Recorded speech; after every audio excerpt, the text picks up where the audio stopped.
Assalamu alaikum wa rahmatullahi wa barakatuh. Very good morning to all of you. Dear students, as we know that we have been discussing a topic called as physical structure of chromosome. When we will be able to see the chromosome, because it's a microscopic structure, that means when we put this chromosome under the microscope. So when we put chromosome under the microscope, it reveals following structures. जब हम chromosome को microscope के नीचे देखेंगे तो इसमें हमको following structures दिखेंगे।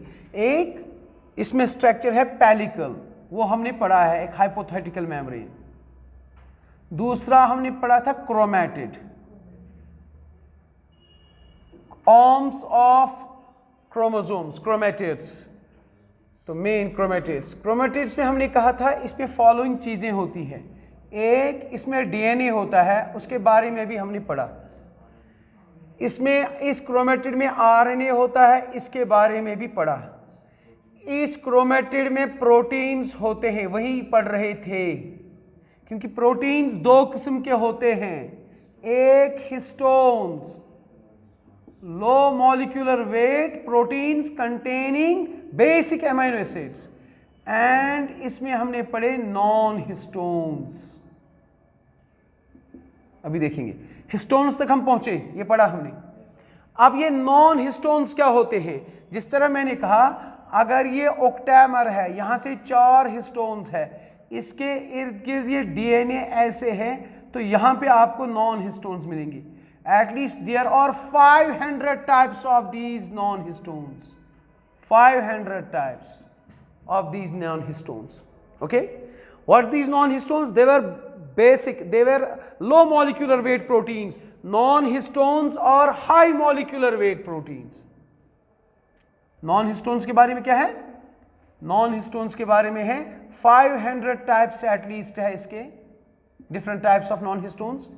दूसरी बात, high molecular weight proteins है, जिनके अंदर, ये नॉन हिस्टोन्स की बातें हो रही है, जिनके अंदर एसिडिक, इन प्रोटीन्स के अंदर एसिडिक या न्यूट्रल अमीनो एसिड्स होते हैं। एसिडिक या neutral amino acids like lysine, tryptophan examples है।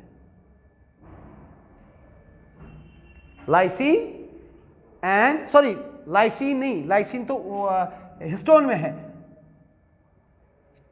इसमें है एक ट्रिप्टोफान, एक है टायरोसिन। Yes, tyrosine. उसमें क्या है? उसमें क्या था? उसमें था लाइसिन एंड ऑर्जिनिन। इसमें क्या है? Tyrosine, tryptophan. ठीक, अच्छा, इसका मेन फंक्शन क्या है? हिस्टोन का मेन फंक्शन ये था कि भाई हिस्टोन का मेन फंक्शन ये था, अगर ये डीएनए है, ये हिस्टोन्स है, इसका मेन फंक्शन था, एक डीएनए का सरफेस एरिया बढ़ता है, कम जगह में बहुत सारा डीएनए एडजस्ट होता है। दूसरी बात, ये अननेसेसरी ट्रांसक्रिप्शन, अननेसेसरी रेप्लिकेशन से बचाता है। मगर इनका फंक्शन क्या है? अगर ये बचाता है, जब इनकी जरूरत होती है, तो इसको कौन कहता है? हिस्टोन को। भाई अब जरूरत है, इस वक्त छोड़ो इनको, उस वक्त यही नॉन हिस्टोन्स है। दैट मीन्स ये नॉन हिस्टोन्स जो होते हैं, क्या होते हैं? Non histones, they help in transcription. Transcription, what does mean? These non histones they activate DNA for transcription. क्या करता है? Activate DNA for transcription. एक बात। दूसरी बात, ये हेल्प करता है, non-histones helps in regulation of DNA, helps in regulation of DNA, DNA को रेगुलेट करने में मदद देता है नॉन हिस्टोन। तो ये हिस्टोन किस काम आता था? डीएनए को बंद करने में, बहुत सारे डीएनए को छोटे स्ट्रक्चर में एडजस्ट करने में। और इसके अपोजिट का ये रोल है नॉन हिस्टोन। अब ये एक्टिवेट होने में मदद देगा, ये इनएक्टिव रखता था, ये एक्टिव कराएगा। नॉन हिस्टोन एक्टिव करेगा, तो ये इनएक्टिव करता था। इसका मतलब है histone is inversely proportional to the activity of DNA, but non-histone is directly proportional to the activity of DNA. एक क्या करेगा, डीएनए को भी रेगुलेट करने में मदद देगा और डीएनए को ट्रांसक्रिप्शन के लिए तैयार भी करेगा। ये इसकी फंक्शंस है। ये हो गए प्रोटीन्स, नॉन हिस्टोन्स। इसके बाद हमने पढ़ा था इस क्रोमेटिड्स में, किसमें, क्रोमेटिड्स में कुछ आयन्स होते हैं, Mg2 positive, calcium 2 positive, iron 2 positive, ये आयन्स भी होते हैं। ये आयन्स भी, इनको हम कहते हैं मेटल आयन्स। ये मेटल आयन्स भी काम देते हैं, आगे आप पढ़ेंगे। ये मेटल आयन्स जैसे Mg2 पॉजिटिव का रोल हमने पढ़ा कि पेलिकल इसी की वजह से बनता है। इसी तरह आप आगे भी देखोगे कैल्शियम और आयरन का क्या रोल है, ये भी क्रोमेटिड्स में होते हैं, मेटल आयन्स। इसके बाद हमने देखा कि यहां पे एंजाइम्स होते हैं क्रोमेटिड्स में। ये सिर्फ क्रोमेटिड्स की बेटा अभी बात चल रही है। तो कौन से एंजाइम्स, जो डीएनए से और डीएनए बनाएंगे, जिसको हम कहते हैं रेप्लिकेशन, क्योंकि डीएनए भी बनाता है, डीएनए आरएनए भी बनाता है। डीएनए को डीएनए बनाने के लिए एंजाइम जो चाहेंगे रेप्लिकेशन के लिए, उसको, यानी कि एंजाइम्स इसमें हैं, इस क्रोमेटिड में क्या है, एंजाइम्स। कौन कौन से एंजाइम्स, डीएनए पॉलीमरेसेस, वो एंजाइम्स जो डीएनए से डीएनए बनाएगा। आरएनए पॉलीमरेसेस, ये वो एंजाइम्स है जो डीएनए से आरएनए बनाएगा, जिसको हम ट्रांसक्रिप्शन कहते हैं। ये वो एंजाइम्स है जो डीएनए से डीएनए बनाएगा, जिसको हम रेप्लिकेशन कहते हैं। इसी तरह होंगे न्यूक्लियोसाइड ट्राइफॉस्फेटेसेस, आगे आप देखोगे न्यूक्लियोसाइड ट्राइफॉस्फेटेसेस, आप आगे देखोगे जब हम पढ़ेंगे ट्रांसक्रिप्शन की प्रोसेस टेसेस। तो ये एंजाइम्स भी है इसी क्रोमेटिड में, क्या है, इस क्रोमेटिड में ये एंजाइम्स भी है। तो ये है क्रोमेटिड का structure, DNA, RNA, it contains proteins, histone and non histone proteins, it contain metal ions, it contain enzymes. ठीक, अब हम देखते हैं बेटा, ये जो क्रोमेटिड्स है, क्या है, ये जो क्रोमेटिड्स है, अगर हम देखेंगे इंटरफेस स्टेज में, अगर आप इंटरफेस स्टेज देखोगे, इसमें आपको क्रोमोसोम नहीं दिखेगा। क्यों, ये हो गया इंटरफेस, रेस्टिंग स्टेज। ये लगता है रेस्टिंग स्टेज, मगर होता नहीं, मोस्ट एक्टिव स्टेज। हाँ, बाहर डिवीजन दिखता नहीं, मगर अंदर डिवीजन के सारे काम हो रहे हैं। हमको लगता है एक्टिव वो है जब सेल डिवाइड हो जाएगी, वो तो छोटी बात है डिवाइड होना। असल बात है डिवाइड से पहले मटेरियल को डुप्लीकेट करना, ये सबसे इंपॉर्टेंट चीज है। डिवाइड करना कोई बड़ी बात, फिर बड़ी बात होती है एक के दो बनना, फिर दो को डिवाइड करना आसान है, एक और एक।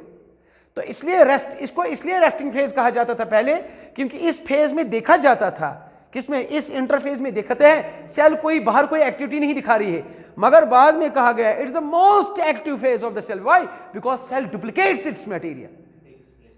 यस, ये इंटरफेज। उसके बाद प्रोफेज, उसके बाद प्रोफेज, उसके बाद मेटाफेज, उसके बाद एनाफेज, और उसके बाद टेलोफेज। अगर हम देखेंगे प्रोफेज में थिन थ्रेड लाइक स्ट्रक्चर्स होते हैं, ऐसे, इनमें पानी बहुत साथ होता है, हाइड्रेटेड होते हैं। Thin thread like structure is called chromatin. So when you observe cell during the interphase stage under the microscope, you won't be able to see such chromosomes जो हम अभी तक पढ़ रहे थे बड़े बड़े, वो इस स्टेज में नहीं दिखेंगे सेल। क्यों, सेल के स्टेज होते हैं डिवीजन के। एक सेल के जो दो सेल्स बनते हैं ना, एकदम से नहीं बनते हैं, ये स्टेज में पास होती है। पहले जब सेल को एक को दो बनाने हैं, पहले सेल ऐसी होगी, उस फेज को हम कहते हैं इंटरफेज। उसके बाद हम देखेंगे अब ये वाटर लूज करेगी, डिहाइड्रेशन प्रोसेस से होगी, पानी निकलेगा और मोटापा आएगा, उसको हम कहते हैं प्रोफेज। जिसमें आपको प्रोफेज में फिर स्टेज से early prophase, mid prophase, late prophase, बहरहाल प्रोफेज में आप ऐसे देखोगे।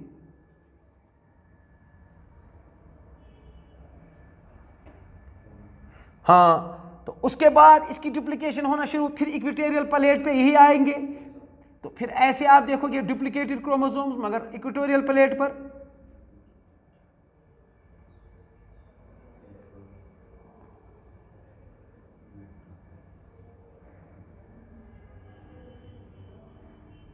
फिर एनाफेज पे आप देखोगे एक क्रोमोसोम यहां चला गया और एक क्रोमोसोम यहां चला गया, एक क्रोमोसोम यहां चला गया और एक इसमें से यहां चला गया, बीच में फिर ऐसे डिवीजन हो जाए, एक की दो बन गए। मगर इंटरफेस की अगर बात करोगे, क्या देख रहे हो आप? It's a third chromatin. Can I say what is chromatin? Can I say it is a polymer of nucleosomes. ये जो ये मैंने डॉट बनाया, अगर इसको मैं बड़ा बनाऊंगा, आप कहोगे ना सर ऐसे, ठीक, इसमें है ना हिस्टोन्स ऑक्टेमर, H1 यहां पर है, H2A, H2B, H3, H4 वहां पे भी वही है। तो इस स्ट्रक्चर को डीएनए कहते हैं, ये डीएनए है। और ये स्ट्रक्चर जो है बेटा, ये हिस्टोन प्लस डीएनए है, जिसको हम न्यूक्लियोसोम कहेंगे, जिसको हम बीड कहते हैं। बीड कहते हैं, कोई माला होती है ना, उसमें छोटे छोटे दाने होते हैं, इसी तरह दाने जैसे स्ट्रक्चर है, तो इसको कहते हैं nucleosome. So during the interface stage when we see there is a long thread like structure called chromatin which is nothing, which is a polymer of nucleosomes। ये एक न्यूक्लियोसोम है बेटा, यहां पे दूसरा बीड है, दाना, ये दूसरा न्यूक्लियोसोम है। Nucleosome, what is nucleosome? It is histone plus DNA. Histone plus DNA is nucleosome. This is one more nucleosome. This DNA, because this is only observe in the interface stage of the cell division. तो जब आप interface stage में cell देखो, ये सारा chromatin है, ये सारा क्या है? ये क्रोमैटिन है। क्रोमैटिन इंटरफेज में ही देखा जाता है, क्योंकि प्रोफेज में क्रोमोसोम देखा जाता है। ये क्रोमैटिन है, ये क्रोमोसोम है। क्रोमैटिन और क्रोमोसोम में क्या फर्क है? When chromatin loses the water it becomes chromosome, this is called dehydration. When you add water again to chromosome it becomes chromatin, that's called hydration. So while dehydration chromatin gets converted into chromosome, while hydration chromosome gets converted into chromatin. So this is the interphase stage. When you see there's a chromatin inside the cell, cell के अंदर बेटा chromosome नहीं दिख रहा है, अगर ये पानी लूज करेगा तो एक क्रोमोसोम जैसा बनेगा। अभी इंटरफेस में पानी बहुत है, इतनी पतला थर्ड लाइक स्ट्रक्चर है जिसमें बीच में जो है दाने जैसे हैं। ये दाना क्या है? अंदर से हिस्टोन है, बाहर से डीएनए है, तो इसको हम न्यूक्लियोसोम कहते हैं। इसको भी बेटा न्यूक्लियोसोम कहते हैं, ये दूसरा न्यूक्लियोसोम है। इसका मतलब है बीच में जो है ये खाली डीएनए, इसको हम कहते हैं linker DNA.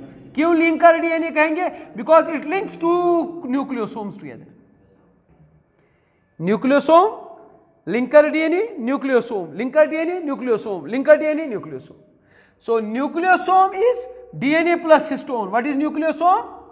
Nucleosome means DNA plus histone octamer, histone octamer, इसको कहते हैं न्यूक्लियोसोम, इसको कहते हैं लिंकर। अगर आप कहोगे ये क्या है, मैंने क्या बनाया, आप कहोगे सर एक आपने न्यूक्लियोसोम बनाया, एक आपने लिंकर बनाया। हां बेटा, दोनों को मिलकर क्रोमेटोसोम कहते हैं, chromatosome. Try to understand what I am saying. अगर आप इंटरफेस स्टेज में देखोगे बेटा, ऐसे क्रोमोसोम्स नहीं दिखेंगे, थिन थ्रेड लाइक स्ट्रक्चर दिखेंगे। उस स्टेज का नाम, सेल डिवीजन का नाम इंटरफेस है। क्योंकि सीधी सी बात है, जब भी आप सेल को देखोगे माइक्रोस्कोप के नीचे, वो किसी न किसी स्टेज में होगी, या इंटरफेज में होगी, या प्रोफेज में होगी, या मेटाफेज में होगी, या एनाफेज में होगी, किसी न किसी फेज में होगी। अब मैं इस फेज की बात कर रहा हूं। तो जब आप देख रहे हो बेटा, क्यों हिस्टोन बाद में नहीं दिखेंगे, वो खुले हुए होंगे, निकले हुए होंगे, तभी तो डुप्लीकेशन होगी, सीधी सी बात है। तो अगर आप यहां देखेंगे कि न्यूक्लियोसोम किसको कहते हैं, ये थर्ड लाइक स्ट्रक्चर, ये डीएनए है, जहां पे ऑक्टामर के ऊपर है, तो इस सब स्ट्रक्चर को न्यूक्लियोसोम कहते हैं। In short, nucleosome means DNA plus histone octamer. ये linker DNA, the DNA which connect to nucleosomes, and nucleosome plus linker DNA, this structure, this is called chromatosome, this is called chromatosome. अच्छा, अगर आप कहोगे क्रोमेटोसोम है, तो total क्या है ये? अगर मैं कहूंगा what is this total, DNA plus histones, सारे डीएनए और सारे हिस्टोन्स को मिलाकर क्या कहते हैं? ये तो एक को कहते हैं न्यूक्लियोसोम। सारे हिस्टोन और सारे डीएनए को क्या कहते हैं? सारे डीएनए और सारे हिस्टोन को एक क्रोमेटिड में, ध्यान से देखिए,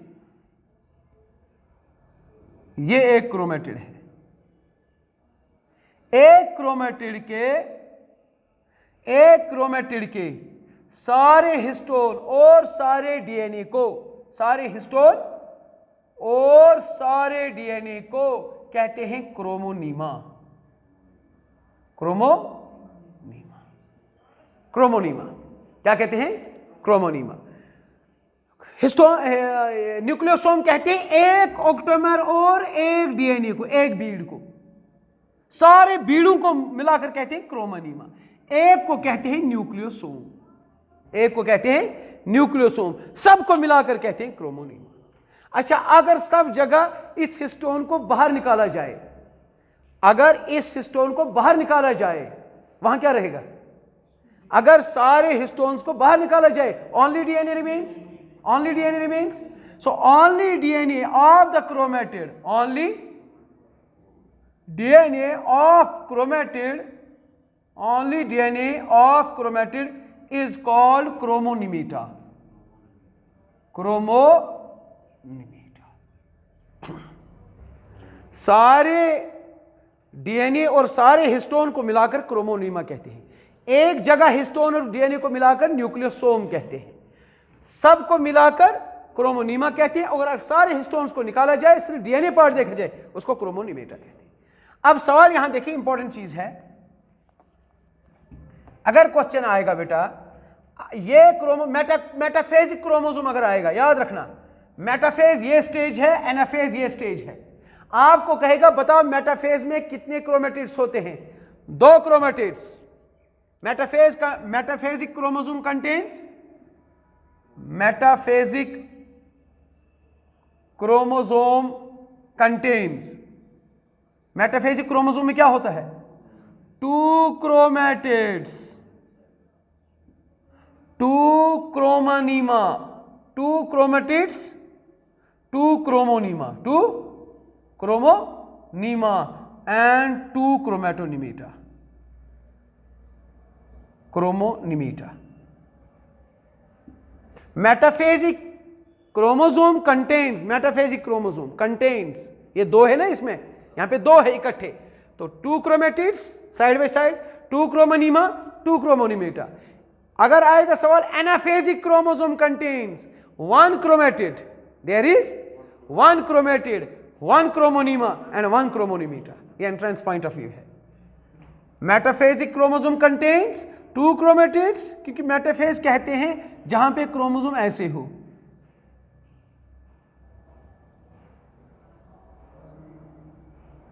जहां पे क्रोमोसोम ऐसे, इसको मेटाफेजिक क्रोमोसोम कहते हैं। एनाफेजिक क्रोमोसोम में ये ऐसे होता है, ये साइड, ये 2 जगह पे गया है। ये जब ये क्रोमोसोम जब अलग हो जाएगा, एक साइड में, एक साइड में, तो एनाफेज में एक ही क्रोमेटिड आपको दिखेगा। देखो मेटाफेज में 2 क्रोमेटिड्स, एक क्रोमेटिड ये, दूसरा क्रोमेटिड ये, जो सेंट्रोमियर की जगह पर जुड़े हुए हैं।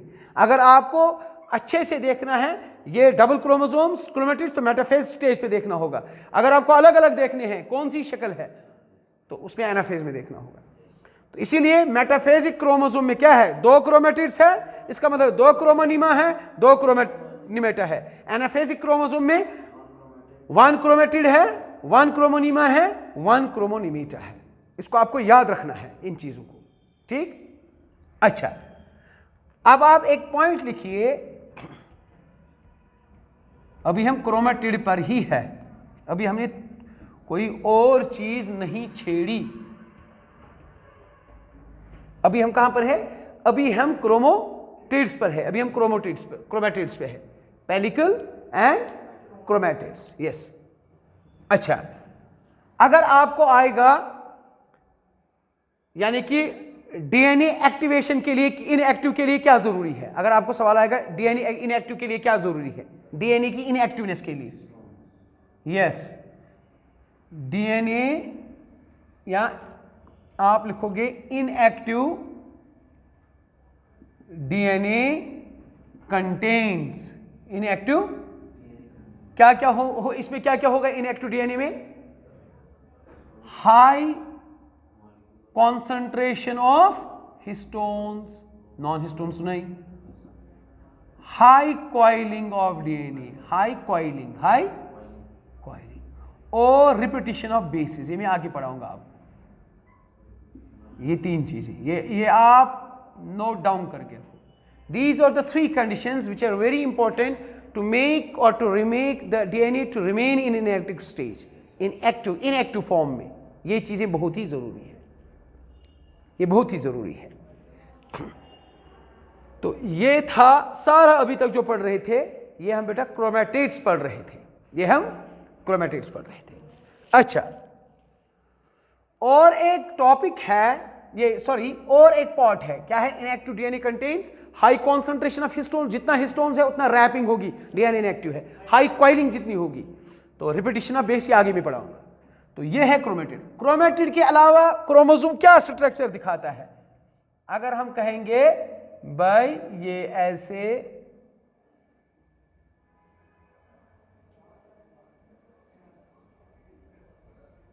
इसके बाद और एक स्ट्रक्चर दिखाता है ये क्रोमैटिड्स या ये क्रोमोसोम, वो दिखाता है ये, इसको हम कहते हैं प्राइमरी कंस्ट्रिक्शन।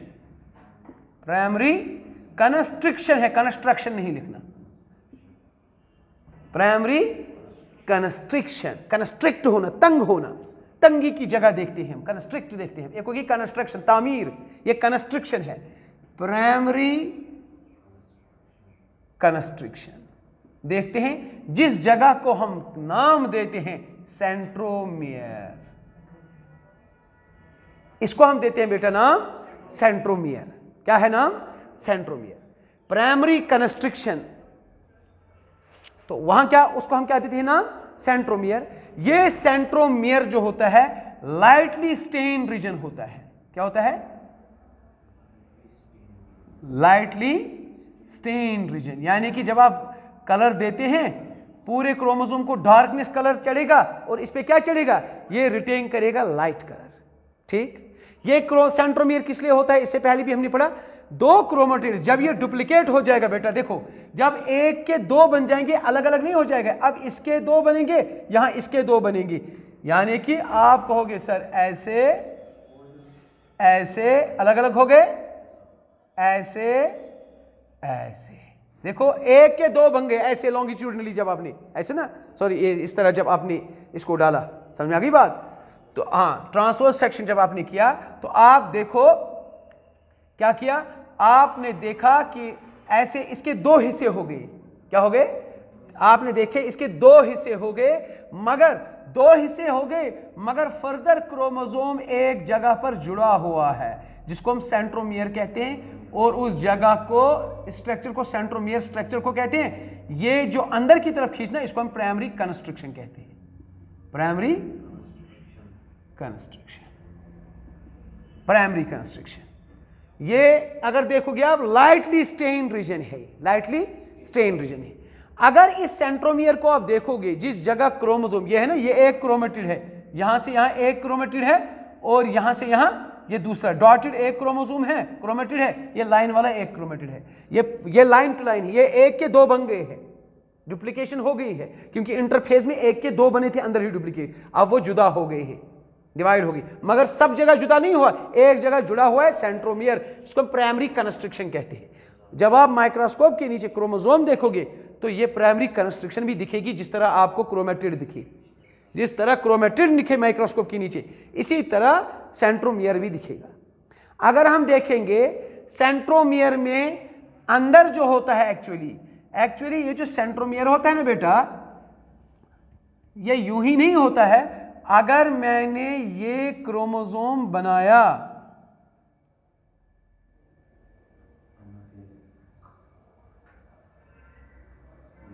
ऐसे, तो यहां पे सेंट्रोमियर बनाया, अंदर से ये सेंट्रोमियर, यहां से अंदर से ये सेंट्रोमियर अंदर से कंटेन करता है कोहेशन प्रोटीन्स।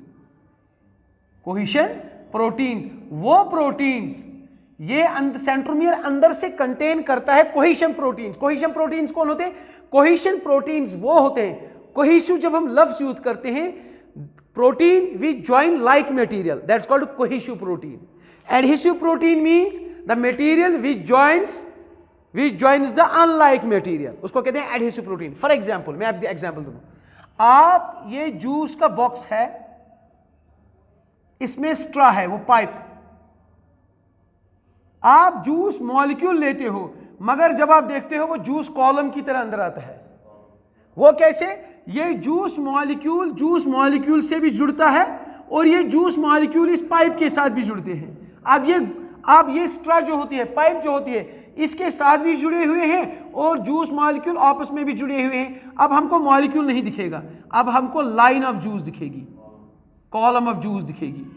तो ये जो जूस ने जूस के साथ कनेक्शन किया, that's called cohesion, because this is a force which joins to like molecules together. और जूस जो इस पाइप के साथ अटैच हो गया, दैट्स कॉल्ड एडहेशन, क्योंकि जूस एक मटेरियल है, पाइप दूसरी मटेरियल है, ये स्ट्रॉ दूसरी मटेरियल है। तो जिस फोर्स ने जूस और पाइप को आपस में बांधा, उसको हम एडहेसिव फोर्स कहते हैं। जिस फोर्स ने जूस और जूस को आपस में मिलाया, उसको कोहेसिव फोर्स है। Because of cohesion and adhesion, water molecules make or juice makes a column in the pipe, in the straw. Same case, these are two like materials, इसलिए जो प्रोटीन होंगे वो कोहेशन प्रोटीन होंगे, SMC1 and SMC2। SMC1 and SMC2, they are the cohesion proteins which are present inside the centromere, अंदर से centromere, ये ना, ये सारा पोर्शन सेंट्रोमियरिक पोर्शन है, यहां ये सारा सेंट्रोमियर है। सेंट्रोमियर के अंदर से कोहेशन प्रोटीन्स है SMC1 एंड SMC2, और सेंट्रोमियर के बाहर से बेटा एक डिस्क लाइक स्ट्रक्चर है, यहां ये बाहर वाला हिस्सा है सेंट्रोमियर का, इसको हम काइनेटोकोर कहते हैं, इसको काइनेटोकोर कहते हैं। बाहर जो होता है ये सारा सेंट्रोमियरिक पोर्शन है। सेंट्रोमियरिक पोर्शन वो पोर्शन है जहां पे दो क्रोमोसोम्स जुड़े हुए हैं, बाकी अलग अलग है। इसीलिए यहां पे कंस्ट्रक्शन है, यहां पे एक्सपेंशन है। कंस्ट्रक्शन कहते हैं जहां पे तंगी है, ये प्राइमरी कंस्ट्रक्शन, क्योंकि पहली कंस्ट्रक्शन आप देख रहे हैं, इसको प्राइमरी कंस्ट्रक्शन कहेंगे, जहां पे स्ट्रक्चर बनता है जिसका नाम है सेंट्रोमियर। सेंट्रोमियर कंटेन करता है अंदर से प्रोटीन्स, कोहेशन प्रोटीन्स SMC1 और SMC2, जिसकी वजह से दो क्रोमेटिड्स आपस में जुड़े हुए हैं, ठीक। और बाहर है बेटा काइनेटोकोर। ये किस काम आता है? जब यहां से स्पिंडल फाइबर्स निकलते हैं, ऐसे स्पिंडल फाइबर्स इसके साथ अटैच होते हैं काइनेटोकोर के साथ, और उसके बाद खींचते हैं, यहां से भी, यहां से भी, यहां से भी। तो ये क्रोमोसोम फिर जुदा हो जाता है, एक के दो बन जाते थे, क्योंकि पहले एक ही था, अब एक के दो बन गए। जब ये डिवाइड हो गई सेल, अब यहां से भी स्पिंडल फाइबर निकलेंगे सेल में से, यहां से भी, जो अगर ये स्पिंडल फाइबर यहां जुड़ेंगे, कहां पे? अगर ये क्रोमेटिड्स पे जुड़ेंगे, फिर खींचेंगे, यहां ये टूट भी सकता है, ये रप्चर भी हो सकता है, इसको नुकसान पहुंच सकता है। इसलिए ये सारे थ्रेड्स इस पर पड़ते हैं, काइनेटोकोर पर, वहां अटैच होके इसको खींचते हैं। जब इसको खींच लिया तो यहां से ये इसका बंधन टूट जाता है ऐसे, तो ये क्रोमोसोम्स अलग होते हैं, फिर ये अपनी अपनी सेल्स में डिस्ट्रीब्यूट होते हैं। तो ये जगह जहां पे स्पिंडल फाइबर्स अटैच होते हैं क्रोमोसोम को, उस जगह का नाम भी सेंट्रोमियर है, सेंट्रोमियर के बाहर वाले हिस्से से, जिसको kinetochore. So cohesion proteins SMC1 and SMCC inside, this is inside, and outside is kinetochore, a disc-like structure with which these fibers get attached. When these fibers pull the chromosomes, they get apart and they are distributed equally in two cells. जब ये दो जगहों पर जाते हैं, बीच में cytokinesis होती है, एक सेल में ये क्रोमोसोम आ गया, एक सेल में ये क्रोमोसोम आ गया, आ गए ना दो क्रोमोसोम, दो सेल्स में अलग अलग क्रोमोसोम्स, ठीक है। तो ये है। अच्छा, अगर देखेंगे हम नॉर्मल जो डीएनए होता है और इस डीएनए की फर्क, इसमें हम देखेंगे किसमें? सेंट्रोमियर में। अगर आप देखोगे, ये आगे पढ़ेंगे, इसमें डीएनए होता है जिसको हम कहते हैं हेटेरोक्रोमैटिन डीएनए।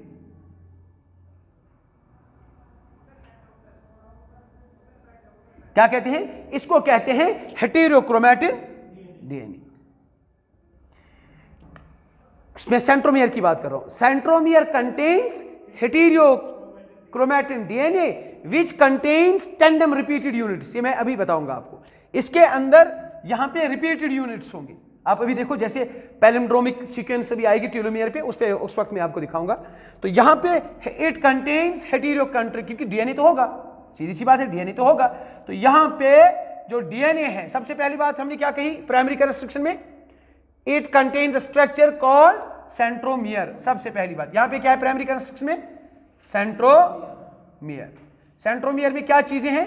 एक है SMC1 एंड 2 इनसाइड में, आउटसाइड में इसी सेंट्रोमियर में काइनेटोकोर। ये SMC1 SMC2 अटैचमेंट के लिए, काइनेटोकोर स्पिंडल फाइबर के खींचने के लिए। उसके बाद it contains, this centromere contains, यही ना प्राइमरी कंस्ट्रक्शन में सेंट्रोमियर जो है, it contains heterochromatin DNA, heterochromatin DNA which gets stained lightly। क्या है? stained lightly। क्रोमोसोम में जहां लाइट कलर दिया है ना, जब हम किसी को कलर देते हैं, कोई फास्ट कलर रिटेन करता है, कोई लाइट कलर, तो जहां पे लाइट कलर है हमको ये गैस होना चाहिए कि ये सेंट्रोमियर है, ये स्टेन करता है लाइटली। ठीक, इसके बाद हमने देखा histones, H1 H2A H2B H3 and H4।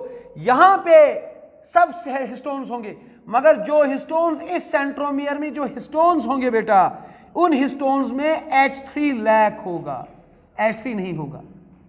क्या होगा?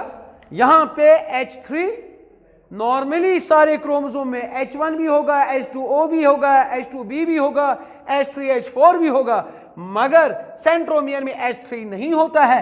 इंस्टेड ऑफ दैट वहां पे प्रोटीन होता है दूसरा, जिसको हम कहते हैं सेंट्रोमेरिक प्रोटीन ए। क्या कहते हैं? इसको कहते हैं सेंट्रोमेरिक प्रोटीन ए। ठीक, सेंट्रोमेरिक प्रोटीन ए। जिस तरह मैंने, समझ में आ गई बात? Centromeric protein A. देखिए, जिस तरह मैंने अभी कहा, बताइए डीएनए इनएक्टिविटी के लिए क्या चाहिए? आपने कहा sir high concentration of this histones, coiling and tandem repeats. इसी तरह आप लिखो प्राइमरी कंस्ट्रक्शन कंटेन्स। क्या क्या देखा आपने प्राइमरी कंस्ट्रक्शन में? अगर मैं आपको कहूंगा प्राइमरी कंस्ट्रक्शन कंटेन्स, एक इसमें नहीं, एक इसमें मेन आपने दिखा कोहेशन प्रोटीन्स। क्या दिखा? Cohesion main. एक दिखा काइनेटोकोर, एक आप कहोगे सैटेलाइट DNA, वो मैं भी कहूंगा वो क्या होता है। एक हो गया सैटेलाइट क्रोमोसोम, एक क्या हो गया? उनको सैटेलाइट DNA क्यों कहते हैं अभी मैं बताऊंगा। बेसिकली यहां पे जो DNA होता है, यहां पे जो DNA, यूजुअली आप DNA देखते हो ना ऐसे, ये एडेनिन, ये थाइमिन, ये साइटिन, साइटोसिन, ये गोनिन, ये साइटोसिन, आपस में बॉन्ड्स होते हैं। ठीक, मगर यहां पे जो होता है बेटा, यहां पे इसके DNA में, किसके DNA में? सेंट्रोमियर के DNA में। किसमें? सेंट्रोमियर के DNA में थाइमिन एब्सेंट होता है। क्या होता है? थाइमिन क्या होता है? एब्सेंट, जिसकी वजह से यहां पे होता है साइनो एसिडोथाइमिडीन।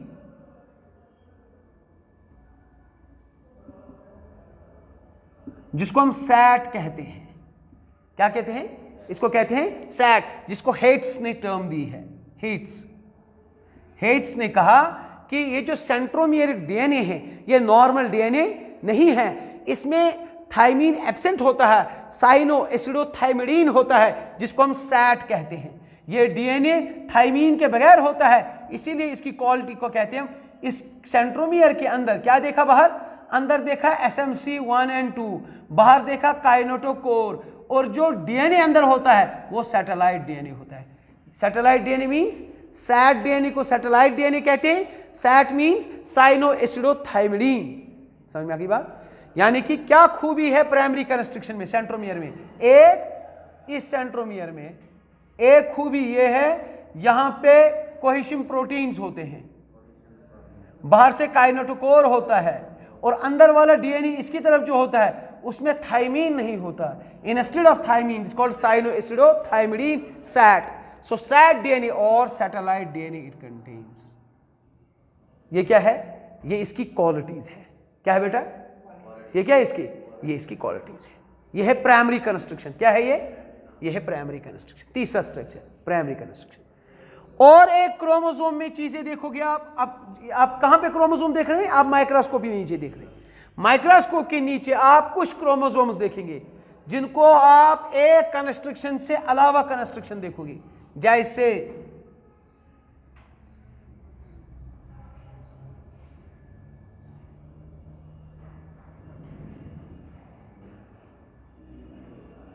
यह है प्राइमरी कंस्ट्रक्शन। क्या है?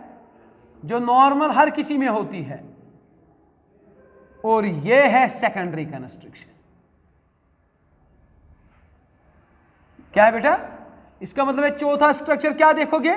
Secondary constriction. और एक स्ट्रक्चर है सेकेंडरी कंस्ट्रक्शन। ये जो अगर मैं आपको कहूंगा, ये जो सेकेंडरी कंस्ट्रक्शन है इसको नॉर रीजन भी कहते हैं। देखो क्यों? देखो बेटा, ये जो यहां पर है ये पोर्शन, ये सेल में ही है, आगे जाके यही पोर्शन न्यूक्लियस में, न्यूक्लियोलस जैसे ये न्यूक्लियस होता है, ठीक, इस न्यूक्लियस में क्रोमोसोम्स होते हैं। ऐसे कुछ क्रोमोसोम्स ऐसे होते हैं, यानी कि वो क्रोमोसोम्स जिनमें सेकेंडरी कंस्ट्रक्शन है, इनका ये पोर्शन न्यूक्लियोलस बनाता है। क्या बनाता है? ये जो न्यूक्लियोलस बनता है ना, वो उन्हीं क्रोमोसोम्स में बनता है जहां पे सेकेंडरी क्रोमोस ये कंस्ट्रक्शन होती है। तो क्या क्या मैं ये कह सकता हूं, प्राइमरी कंस्ट्रक्शन तो आपने देखी, सेकेंडरी कंस्ट्रक्शन जो है ये वाली सेकेंडरी कंस्ट्रक्शन, ये हर किसी में नहीं होती है।